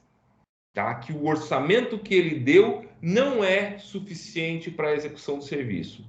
Para que ele possa alterar o valor orçado, ele tem que negociar com o consumidor. Ele não pode fazer de pronto, sem autorização. Tá? Não pode modificar o valor também. E o parágrafo terceiro diz que o consumidor não responde por quaisquer ônus ou acréscimos decorrentes da contratação de serviço de terceiro não previsto no orçamento prévio. Tá? Então, se eu acho que vai ser necessária a utilização de serviço de terceiro, tá? Para que eu possa exigir, né, do consumidor o pagamento por esse serviço de terceiro, ele precisa estar previsto no orçamento prévio. Professor, e se o fornecedor executa o serviço sem prévia autorização do consumidor? Vamos aplicar por analogia o artigo 39, parágrafo único, ou seja, vai se equivaler a uma amostra grátis, que não é exatamente uma amostra grátis, mas não vai obrigar o fornecedor ao pagamento. Eu trouxe aqui 2 casos em que a gente tem essa situação reconhecida. Primeiro, um recurso especial 332.869 do STJ, então, relatoria do falecido ministro Carlos Alberto Menezes Direito, 2002, que diz assim, o artigo 39, inciso 6 do Código de Defesa do Consumidor, determina que o serviço somente pode ser realizado com expressa autorização do consumidor. Em consequência, não demonstrada a existência de tal autorização, é imprestável a cobrança, devido apenas o valor autorizado expressamente pelo consumidor. Então, aqui no caso, o fornecedor executou serviço para além do que aquilo que tinha sido orçado e autorizado pelo consumidor. Tá? Ora, aquele para além do que foi orçado e autorizado, tá? Não pode ser cobrado do consumidor. Tá? A mesma coisa na ementa abaixo do Tribunal de Justiça do Distrito Federal e Territórios. Eu sempre utilizo bastante a jurisprudência do TJ do Distrito Federal, porque ela é muito organizada no que diz respeito a direito do consumidor, por isso que eu acabo utilizando bastante. Tá? Então, ela vai dizer assim, ó, o fornecedor que realiza serviços sem se guarnecer previamente de prova da informação ao consumidor dos custos do serviço, bem como de sua aquiescência, assume o risco de não ser remunerado por tal prática abusiva. Tá? A mesma lógica também. Então, perde a possibilidade de cobrança. Agora tem uma exceção aqui. Que, vou ler aqui para vocês o início desse acórdão aqui, que já começa a explicar para a gente a nossa exceção. Olha aqui. Aqui é esse daqui do Tribunal de Justiça do Distrito Federal. Na forma do que dispõe os artigos 39, 6 e 40 do Código de Defesa do Consumidor, é vedado ao fornecedor a realização de serviço sem o fornecimento de orçamento prévio. Tá? Não configurada a hipótese de mitigação da norma, ou seja, a hipótese de flexibilização da norma, concernente aos casos em que a premência do fornecimento de serviço possa importar em risco a bem jurídico de maior importância, como a vida, o fornecedor que realizar serviço sem se guarnecer previamente prova de informação ao consumidor dos custos do serviço, bem como da sua aquiescência, assume o risco de não ser remunerado por tal prática abusiva. Então, veja só, a jurisprudência já ali admite uma flexibilização dessa regra, tá? De que a execução do serviço deve ser precedida de orçamento e autorização prévia. Tá? Qual é a exceção? Ora, naquelas situações em que a demora no fornecimento do serviço pode importar num risco a um bem jurídico fundamental do indivíduo, como, por exemplo, a vida. E isso está bem expresso nesse acórdão aqui que eu trago como exceção, tá? À regra do inciso 69, no inciso 6º, inciso 6 do artigo 39. Então diz ali, ó, atendimento, só vou ler a parte destacada. Atendimento médico emergencial. Não há dúvida de que houve a prestação do serviço médico hospitalar e que o caso guarda peculiaridades importantes, suficientes ao afastamento para o próprio interesse do consumidor da necessidade de prévia elaboração de instrumento contratual e apresentação do orçamento pelo fornecedor do serviço, previsto no artigo 40 do CDC, dado ser incompatível com a situação médica e emergencial experimentada pela fila do réu. As funções, os princípios da função social do contrato, boa-fé objetiva, equivalência material e moderação impõem, por um lado, ser reconhecido o direito à retribuição pecuniária pelos serviços prestados e, por outro lado, constitui um instrumentário que proporcionará ao julgador o adequado arbitramento do valor que faz jus o recorrente. Então, a ideia é o quê? Bom, a situação, a filha agora não sei o que seria aqui o autor réu, né? A filha do réu, né? Chegou no hospital, né, em situação de emergência, né? O médico, até por conta do seu dever ético profissional, né, atendeu a menina sem que, obviamente, estipulasse previamente um contrato, apresentasse um orçamento, né, porque a urgência da situação não permitia, né, esse tipo de conduta. Né? Ora, agora, nem por isso, tá, pode o consumidor, né, no caso o autor, desculpa, o réu, né, ser beneficiado, né, pelo não pagamento pelo serviço prestado. Tá? Tanto que o ponto 4 aqui diz que, bom, pelo princípio da boa-fé objetiva, tá, impõe-se, tá, que seja reconhecido o direito à retribuição pecuniária pelo serviço prestado. Tá? Só que vejam que aqui o acórdão deixou a critério do juiz o arbitramento do valor, tá, da prestação de serviço.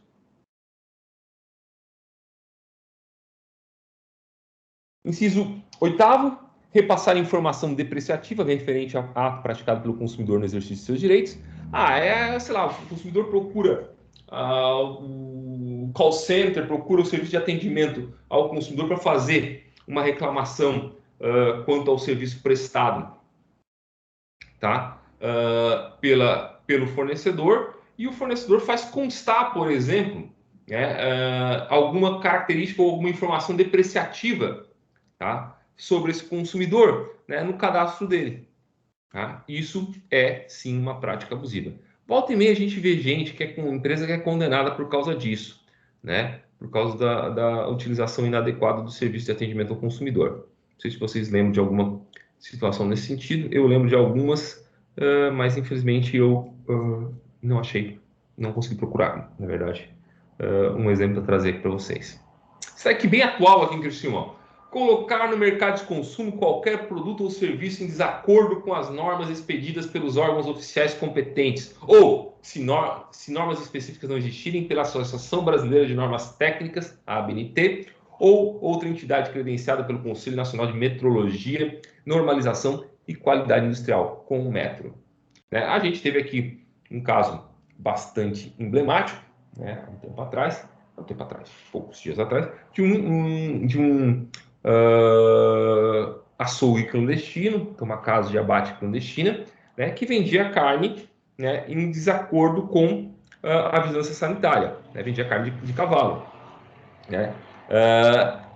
Isso, obviamente, é uma prática abusiva nos termos do Código de Defesa do Consumidor.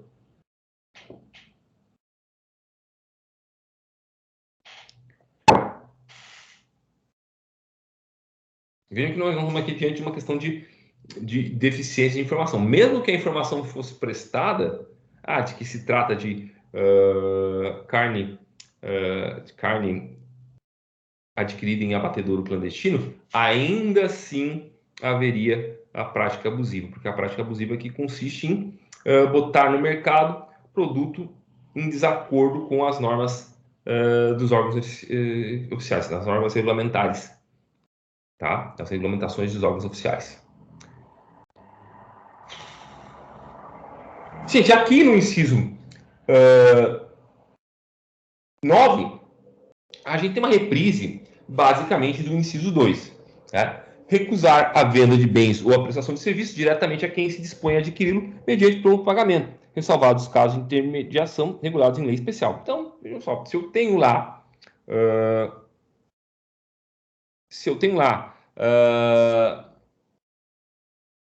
o dinheiro para comprar a mercadoria,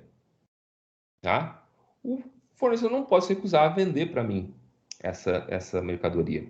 Agora vejam aqui, diretamente a quem se dispõe a adquiri-los mediante pronto pagamento.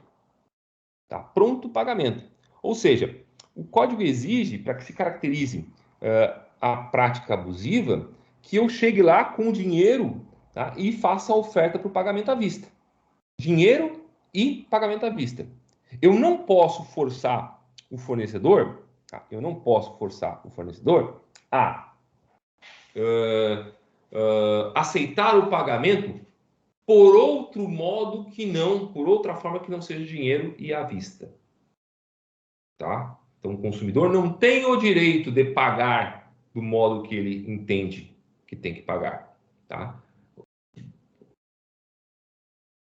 O fornecedor pode limitar as opções de pagamento, desde que não limite o pagamento em dinheiro e à vista. Então, o fornecedor está obrigado a oferecer maquininha de cartão? Não. O fornecedor está obrigado a aceitar cheque? Não. O fornecedor está obrigado a parcelar as compras? Também não. Agora, no que diz respeito a não aceitar cartões e não aceitar cheque, entende a jurisprudência de que é necessário que o fornecedor informe que não aceita esses meios de pagamento. Então, que tenha um aviso no local de destaque no estabelecimento comercial, dizendo que não aceita pagamento por outro meio que não dinheiro. Uma razão óbvia, para não pegar o consumidor também em desaviso, surpreender lá o consumidor. Foi lá, consumiu o produto, e aí quando vai efetuar o pagamento, em restaurante mais comum isso, vai lá efetuar o pagamento, de repente descobre, não, aqui a gente não aceita cartão. Especialmente, o cheque hoje não tem mais tanta importância, mas especialmente o cartão que se disseminou o uso na atualidade. Bom, aqui eu não sei porque eu ainda trato disso, mas vamos tratar. O inciso 10, ele fala assim, elevar sem justa causa o preço dos produtos ou serviços. Elevar sem justa causa, tá? O preço de produto ou serviço. Não, tá? Necessariamente para que haja, tá? Para que haja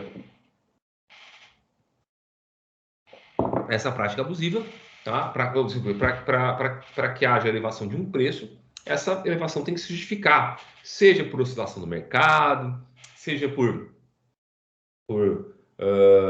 razão de aumento do custo da produção, coisas desse sentido, tá? Nesse sentido. Eu não posso simplesmente ir lá e elevar o preço de um determinado produto ou serviço simplesmente porque é o momento de eu acho que é mais interessante aumentar em 100% o produto. Vou estar diante de uma prática abusiva. Aonde é que aconteceu isso? Recentemente também, na pandemia, quando a gente teve, tá, um aumento expressivo do valor do álcool gel, das máscaras, tá? Ali no período da pandemia. Também a mesma coisa, lá durante a greve dos caminhoneiros, né, vários postos de gasolina, eles aumentaram, tá, elevaram muito o preço do combustível, diante do excesso de demanda e da pouca oferta, tá? O que aconteceu, o Procon, tanto no caso do álcool gel, quanto no caso dos combustíveis, ele passou a fiscalizar esses estabelecimentos, né? E aplicar multa pela conduta aqui prevista no inciso 10 do artigo 39. Aqui tem uma situação que é bastante interessante, que é uma mudança de... E aí a gente vai entrar na jurisprudência aqui, que eu coloquei aqui, que é uma situação de mudança de entendimento do STJ. Tá? O que acontece? O STJ, até recentemente, não tão recentemente, mas até 2016, tá? Ele entendia, tá, que constituir uma prática abusiva, tá, cobrar preços diferenciados, levando em conta a forma de pagamento ofertada pelo consumidor. Então, o STJ entendia que o fornecedor não podia cobrar um preço diferenciado para o pagamento em dinheiro, para o produto, quando houvesse pagamento em dinheiro ou quando houvesse pagamento em cheque ou cartão de crédito. Tá? Ou seja, não permitia que o fornecedor ele repassasse, tá, ao consumidor os custos que ele tinha com esse tipo de operação no cartão de crédito, especialmente cartão de crédito e cartão de débito. Tá? Esse era o entendimento do STJ até 2017. O que acontece? Em 2017, veio uma lei, a Lei 13.455, que no seu artigo 1º permitiu, sim, que o fornecedor pudesse, tá, diferenciar o preço de produtos, tá, levando em consideração o tipo de prazo ou instrumento de pagamento utilizado.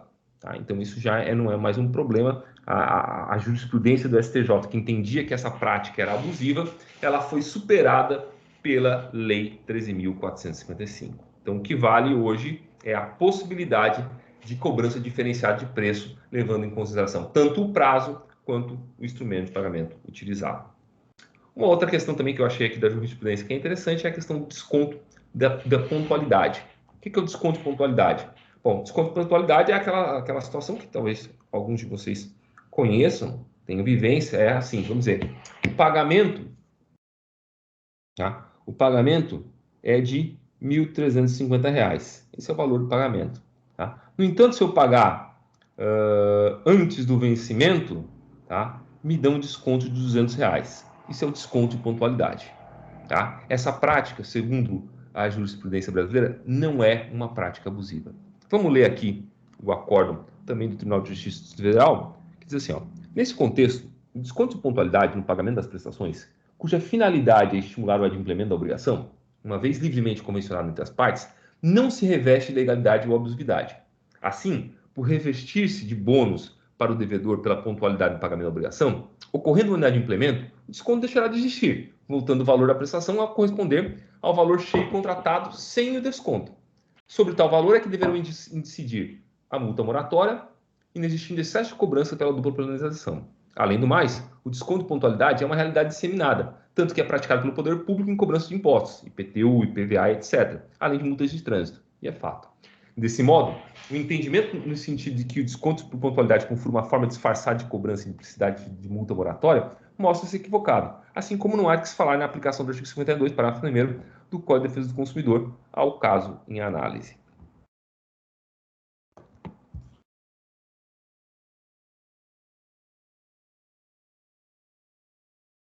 Vamos lá.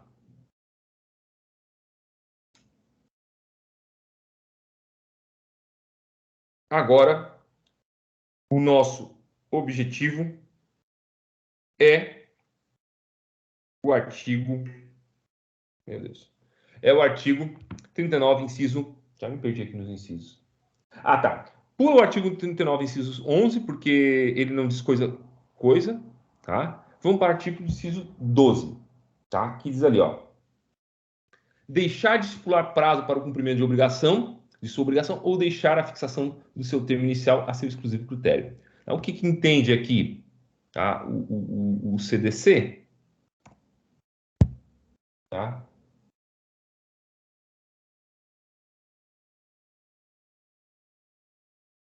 O que entende aqui o CDC é o seguinte. Só deixa eu pegar minha lei atualizada aqui.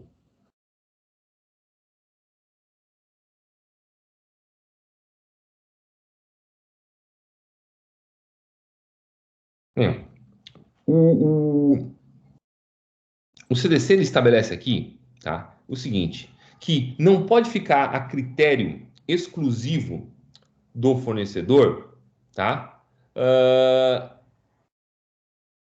o momento em vamos dizer, que vai ser iniciado, ao termo inicial, o serviço, tá? Então, o momento que a obrigação vai ser cumprida, tá? Não pode ficar exclusivo critério do fornecedor. Então, deve sempre ser estipulado prazo, tá, para o cumprimento da obrigação, tá? E deve ser fixado, tá, prazo também por ambas as partes para o momento em que ela vai começar a ser desempenhada, tá? Então, eu tenho que estabelecer um prazo máximo, tá, para cumprir a obrigação, e eu tenho que estabelecer sempre a data a partir da qual esse cumprimento vai começar. Tá? Tá intimamente ligado lá também com a obrigatoriedade, né, de que no orçamento conste, aqui, cadê? A data de início e término do serviço. Tá? Aqui que a gente já destacou neste momento aqui.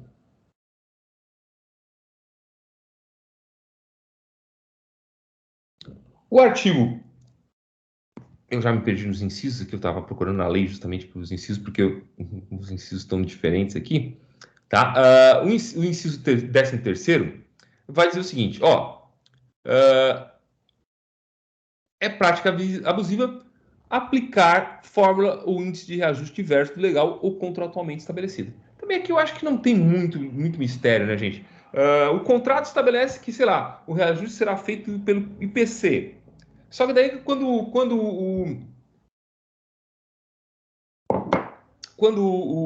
o fornecedor vai ver, o IPC é muito mais desvantajoso do que o IGPM. Então ele aplica o IGPM, tá, para reajuste ao invés do IPC. Pode isso? Não pode. Isso é prática abusiva. Tá? Isso é prática abusiva. Está aqui reconhecido aqui nesses dois acordos. É também muito comum a aplicação desse entendimento, né, na jurisprudência dos tribunais, por exemplo, que afasta, após a entrega do imóvel, o reajuste das parcelas relativas a esse imóvel ao CUB.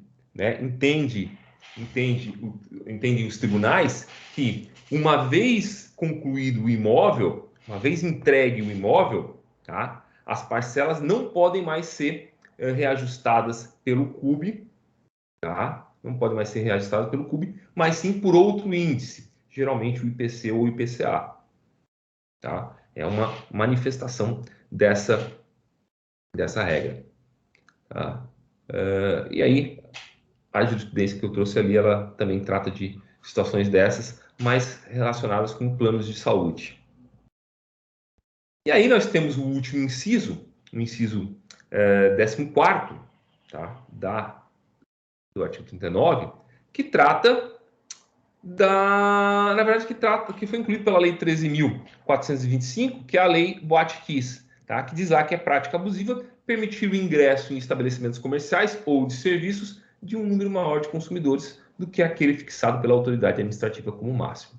Então, tá lá, a gente já sabe, vocês lembram do incidente lá da Boate-Kiss, né? O que acontece? Hoje, além de eventuais infrações administrativas, né, por colocar mais gente do que cabe em determinado espaço, né, a pessoa também vai responder pela prática abusiva prevista no inciso 14 da lei, do artigo 39 da lei 8.078. Bueno, gente, dito isso, vamos à segunda parte da nossa aula. Professor, tem mais? Tem mais. Mas é um mais que não é tão mais, que daqui a pouco já termina também. Vou mudar aqui. Oi. Professor, olha só, uma dúvida, assim. Hum. Citando um caso, né, de uma amiga minha. Fale. Ela tá no SPC por vários motivos, mas um deles é por conta de um banco que liberou um empréstimo de uma conta que ela tinha quando ela era menor de idade. Uhum. E ela foi tirar satisfação sobre esse protesto, né? Sobre constar essa dívida no Serasa. E o banco simplesmente disse que ela pegou o dinheiro. Uhum. E ela pegou? Então, ela disse que quando ela foi no banco, eles disseram que ela tinha um valor que estava lá da conta salário dela, do salário que ela tinha recebido. Mas não falaram sobre empréstimo. Uhum. Ela pode entrar com alguma ação contra, né? Mas o que vai acontecer nesse caso? Vamos lá. Ela já tem outras inscrições no SPC Serasa, que não essa? Sim. Tá, ela não tem direito a dano moral, porque Tá.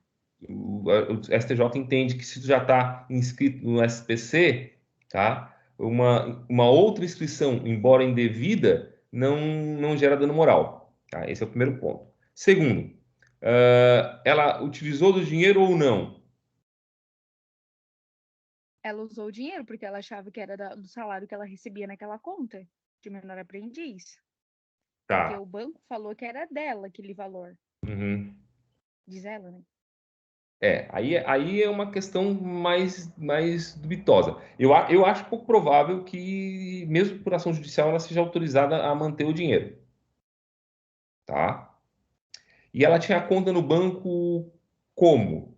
Ela abriu essa conta sozinha? Não, era vinculada à empresa que ela trabalhava na época. Acho que era até no Bistec que ela trabalhava na época. E aí ela tinha essa conta ali e ofereceram esse empréstimo para ela, só que não como empréstimo. Uhum.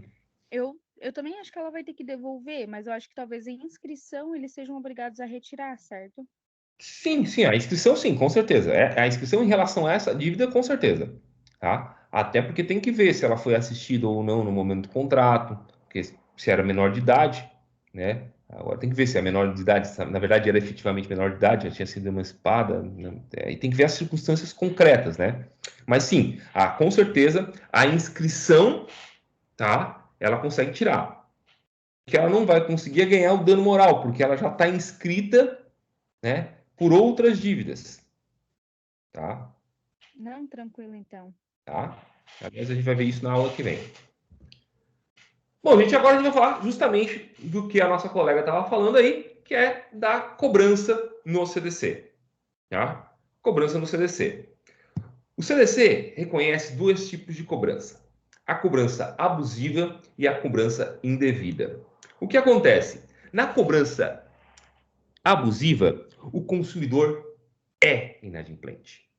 O consumidor deve, tá? Deve e não pagou.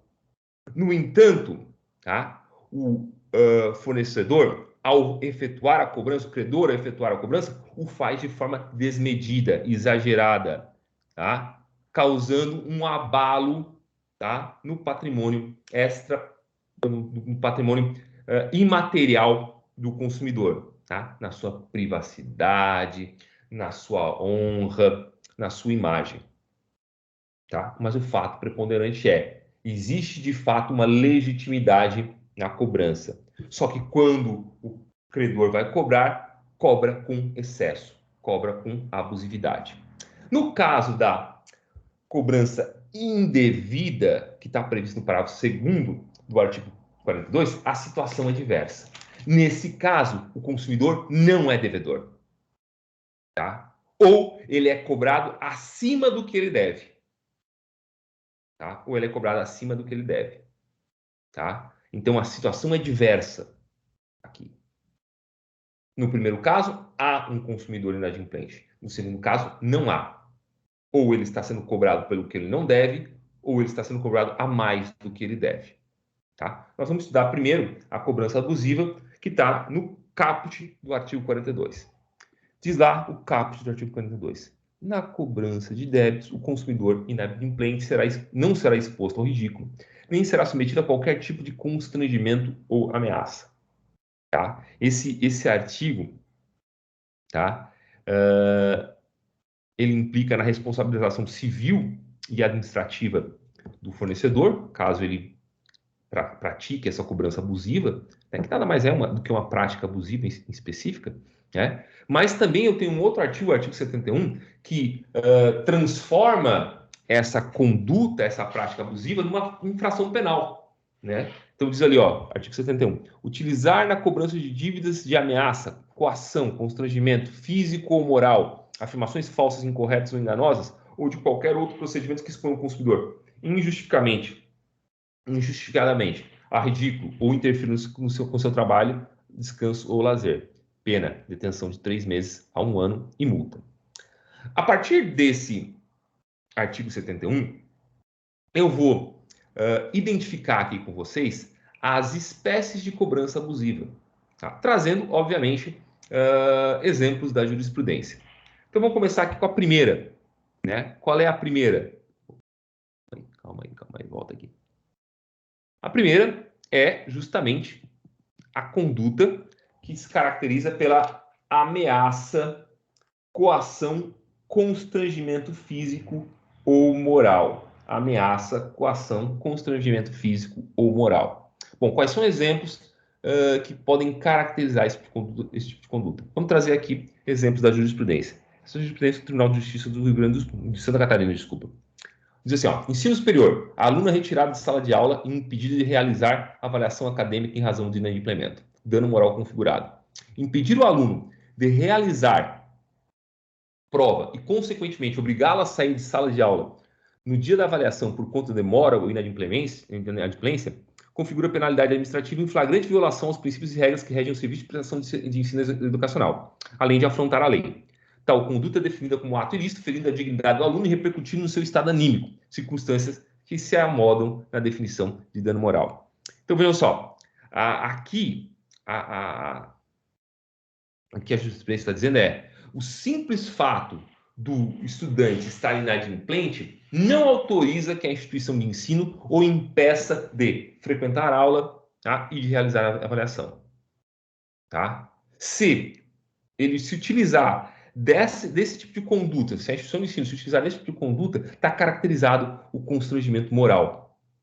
Tá? Está caracterizada a cobrança abusiva, logo há, por parte da instituição de ensino, o dever de indenizar. Notem que eu estou falando de estudante regularmente matriculado e inadimplente. O estudante que não estiver regularmente matriculado, tá, ele não tem o direito de permanecer em sala de aula. Tá? São circunstâncias distintas, tá? Até porque consumidor não é aluno naquela condição. Tá? Por que sempre vai para essa página? Continuando. Segundo exemplo. Responsabilidade civil, indenização, dano moral, cobrança de dívida por financeira que intercede para que o consumidor compareça à delegacia de polícia, submissão do cliente à situação ultrajante. Constitui, estou lendo só a linha amarela aqui, então, constitui prática comercial abusiva, caracterizadora de ilícito civil, coagir devedor por exigência de financeira a comparecer em delegacia de polícia para dar conta de inadimplemento de valor tomado em empréstimo pessoal, rendendo ela ensejo, via de consequência, a reparação por dano moral, porque este abjeto método de cobrança de dívida expôs o consumidor inegavelmente a inaceitável constrangimento pessoal. Tá? Então, aqui, por óbvio, né, tá bem caracterizado. Depois, envio de mensagem de texto de cobrança do celular ao celular de pessoa conhecida do autor. Abuso de direito caracterizado. Consumidor que não pode ser submetido a qualquer tipo de constrangimento na cobrança de dívida. Artigo 42 do Código do Consumidor. Tá? Vejam que todas essas situações aqui, há um direito, tá, a regular, tá, a cobrança por parte do credor. Só que o credor excede, tá, os limites desse direito, caracterizando a figura do abuso de direito, que a gente já falou do artigo 187. Cobrança de mensalidade após desistência. Ligações realizadas para... Alguém quer perguntar? Eu. Oi. Olha só, naqueles casos de financiamento de veículos, digamos assim, em que o consumidor deixa um número para contato e a parte da cobrança vai fazer contato informando do saldo inadimplente, porque o consumidor não está respondendo no número que era dele, também caracteriza cobrança abusiva? O que vai caracterizar a cobrança abusiva não é o contato, tá? É o contato excessivo. Tá? Se o contato é suficiente para atrapalhar, e a gente vai ver mais na frente, atrapalhar a convivência da pessoa, o descanso ou o trabalho da pessoa, tá? Aí a gente vai estar diante de uma cobrança abusiva, entende? Não, em si, o simples fato de entrar em contato para cobrar a dívida não caracteriza a cobrança abusiva. O que vai caracterizar a cobrança abusiva é exercício regular de direito, inclusive na forma do artigo 188 do Código Civil. Tá? O que vai caracterizar a cobrança abusiva é o excesso, como o próprio nome diz, o abuso. Tá? É aquela quantidade de ligações que é tão grande que me atrapalha no meu cotidiano, no meu dia a dia. Tá? Então, cobrança de mensalidade após desistência, que é o caso. Ligações realizadas para vizinho e proprietário do imóvel ocupado pela consumidora. Constrangimento, abusividade apta a sustentar a indenização por danos morais. Tá? Então, aqui, o cobrador ligava para a vizinha, para o proprietário do imóvel. Bom, por óbvio que há um constrangimento moral, tá? Contra o consumidor. Devedor aqui. Cobrança vexatória, ligações para terceiros, prova testemunhal uniforme apontando realização de ligações a parentes e vizinhos do autor. Mesma coisa, constrangimento. Cobrança abusiva de dívida, dano moral caracterizado, sentença confirmada. Mostra-se abusiva a conduta da ré de enviar recuperadores de crédito à residência da autora para cobrar dívida mediante ameaça de apreensão do bem adquirido. Tá? Também é a mesma situação. Tá? A cobrança em si, tá, é direito regular do credor. Tá? O que vai caracterizar a abusividade e obrigar o credor a indenizar danos morais, tá, é o excesso nessa cobrança.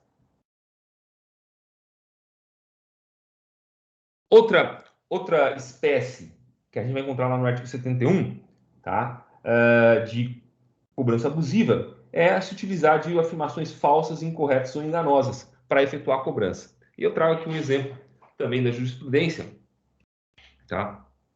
Agora do Tribunal de Justiça do Rio Grande do Sul, que é aqui, ó, cobrança abusiva, utilização de ameaça e informações falsas na cobrança de dívida, dano moral configurado. Tá? Hipótese em que a requerida tentou coagir o consumidor ao pagamento de dívida, mediante ameaça de que o bem financiado seria levado a leilão. Informação falsa. Tá? Então, aqui, para efetuar a cobrança, né, além da ameaça, o fornecedor se utilizou, o credor se utilizou de uma informação falsa. Assim, foi obrigado a indenizar o devedor no valor de R$3.000, conforme a jurisprudência. Exposição ao ridículo. Aqui é a rede social, né, gente? Aqui é a rede social. Tá? Problema moderno. Exposição ao ridículo. Terceira espécie de cobrança abusiva. Vamos ler aqui Então, cobrança vexatória em rede social, Facebook, ofensa a direitos de personalidade da parte autora, dano moral configurado. As redes sociais são espaços públicos que não se prestam para ofensas, exposição ou constrangimento de terceiros. A liberdade de expressão deve observar e tem como limite o direito do outro. Eventuais dívidas, sequer comprovadas nos autos, devem ser cobradas por meios legais e próprios, não sendo lícita a conduta da ré que, contrariando o disposto no artigo 42 do CDC, expôs a autora de modo indevido e constrangedor, justamente no espaço em que congrega seus conhecidos mais próximos. Aí, no caso, a ré, né, o credor, foi condenado ao pagamento de R$1.000 de indenização. No outro caso aqui, a gente tem o seguinte: publicação em grupo público de rede social, procurando os autores. Indicação por meio de cifrão, fazendo clara alusão à cobrança. Comentários que confirmam a referência. Exposição vexatória, tá? Dano moral configurado, quantum arbitrado em R$3.000. O último aqui, agora especificamente do WhatsApp também, cobrança vexatória, ação indenizatória. Dívida cobrada através de publicações em perfil de rede social WhatsApp. Situação humilhante, ofensa aos atributos de personalidade, conduta que extrapolou os limites da liberdade de expressão, dever de indenizar. E por fim, a última das espécies de cobrança abusiva é aquela cobrança que interfere, e aí que a gente estava falando anteriormente, interfere no trabalho, descanso ou lazer do devedor. Né? Aí vamos citar aqui os exemplos. Né? Ação de reparação de danos morais por cobrança abusiva efetuada no local de trabalho. Excesso caracterizado, situação constrangedora, danos morais configurados. O fato de ter a autora fornecido às rés o telefone do seu local de trabalho, como contato para tratar da dívida de seu tio, de quem se intitulou procuradora, não dava às mesmas o direito de efetuarem ligações insistentes e constantes, às vezes mais de 10 no mesmo dia, e todos em sequência, atrapalhando suas atividades laborais. E o fato de ter tido diversas reuniões de trabalho interrompidas por conta das referidas chamadas evidenciou o abuso e o constrangimento sofrido. E seja, reparação, o simples fato do credor entrar em contato com o devedor no seu ambiente de trabalho, tá, não caracteriza a abusividade. A abusividade está o quê? No excesso, tá? Na quantidade de ligações, tá, que eram efetuadas no local de trabalho, atrapalhando o exercício das atividades profissionais. Tá? Segundo exemplo, no cobrança de dívida inadimplida mediante ligação para telefone particular e para o local de trabalho do consumidor. Ato ilícito configurado. Tá? Excesso no exercício do direito de cobrança, danos morais verificados.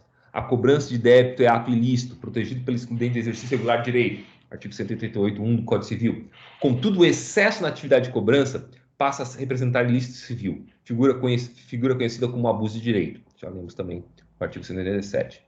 Caso em que a instituição financeira realiza a cobrança de dívida decorrente de contrato de financiamento mediante contatos telefônicos reiterados, não só para o número pessoal do autor, mas também para o local de trabalho, tornando de conhecimento dos colegas do consumidor a sua situação de inadimplência, medida que não possuía justificativa, independentemente do deferimento ou não da liminar em ação revisional de cláusula proposta pela parte autora.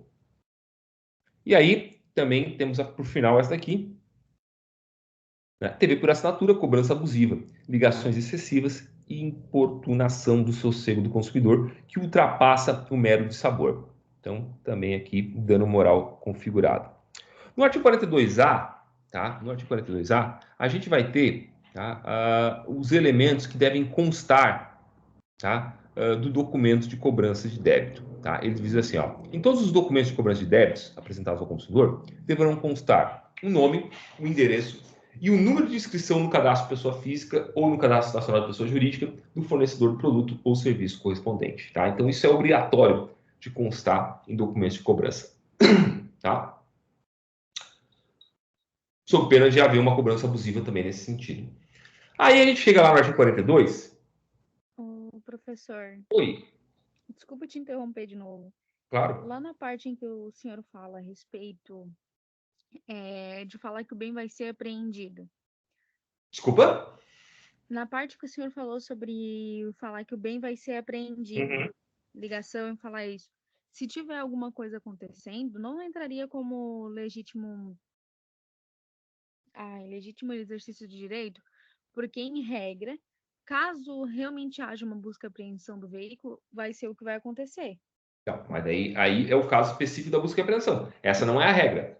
Entende? Se eu vendo para ti, por exemplo, o meu celular e tu não paga por ele, tá? Eu não tenho direito de exigir a apreensão do meu celular. Entende? O que eu tenho direito é o quê? É exigir de ti o pagamento da dívida em dinheiro. Então, a apreensão do bem é uma medida excepcional que se permite nesse tipo de contrato, tipo alienação fiduciária. Tá, Compreendesse? compreendi.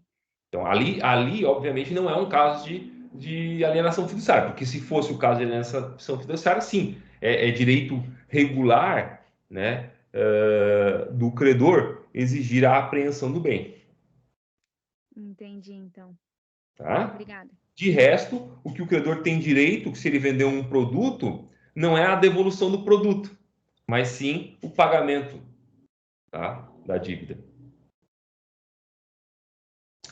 Beleza. Então vamos para a cobrança devida. Como eu disse, cobrança devida se difere da cobrança abusiva, por quê? No segundo caso, na cobrança abusiva, o devedor é inadimplente, o consumidor é inadimplente. No segundo caso, tá? Ele não é, ele não deve, tá?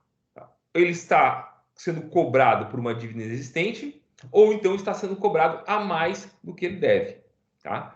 A ideia de cobrança indevida está no artigo 42, parágrafo único, que diz assim, ó: o consumidor cobrado em quantia indevida tem direito à repetição do indébito por valor igual ao dobro do que pagou em excesso, acrescido da correção monetária e juros legais, salvo hipótese de engano justificável, tá? Bom,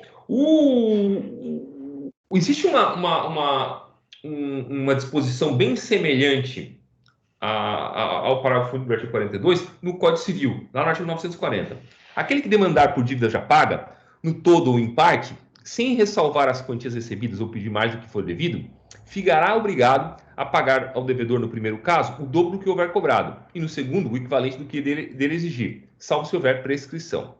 Tá? Então aqui, tá, existem figuras semelhantes, tá, que justificam aquilo que a gente chama de repetição do indébito. O que é a repetição do indébito?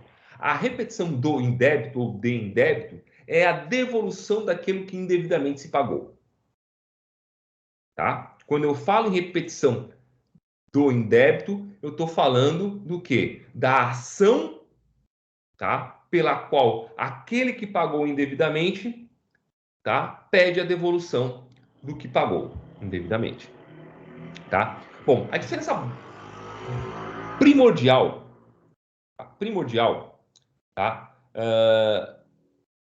entre a repetição de indébito no CC, no Código Civil e no Código de Defesa do Consumidor, está no fato de que o segundo, o Código Civil, ele não exige o pagamento, tá? Basta a cobrança, tá? Basta que haja demanda, tá, por dívida já paga, para ficar obrigada ao dobro do que houver cobrado ou o equivalente do que dele exigir, tá? Então, primeira coisa.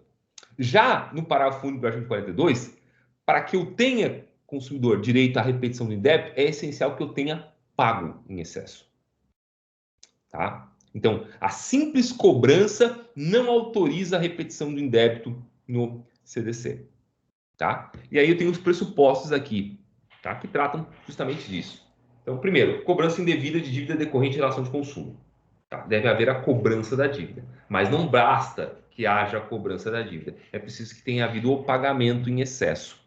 Não basta demandar, tá? Mais ainda, tá? Existe a hipótese de afastar o pagamento em dobro. Quando? Ora, quando se está diante de um engano justificável, tá? De um engano justificável. Estando diante de um engano justificável, o consumidor ainda assim terá direito à repetição daquilo que pagou devidamente, tá? Mas ele não terá direito ao pagamento em dobro, tá? Não terá direito ao pagamento em dobro. Mas o que é o engano injustificável, vamos dizer assim, tá? Bom, a jurisprudência do STJ, ela às vezes vacila. Existe uma indefinição mais das vezes, se o engano injustificável é aquele que decorre de dolo do fornecedor, do credor, ou de simples culpa. Aqui a culpa estrito sensu, a imprudência, a negligência, tá? A maior parte da jurisprudência do STJ, ainda que não pacífica, entende que o engano injustificável pode decorrer tanto do dolo quanto da simples culpa. Então, em ambas as espécies aqui, eu teria a possibilidade de engano injustificável, tá? Que autorizam a repetição em dobro do indébito, ou a repetição do indébito em dobro, tá? Bom, qual é o prazo prescricional para que eu ingresse com a ação de repetição do indébito? O prazo prescricional é de 10 anos.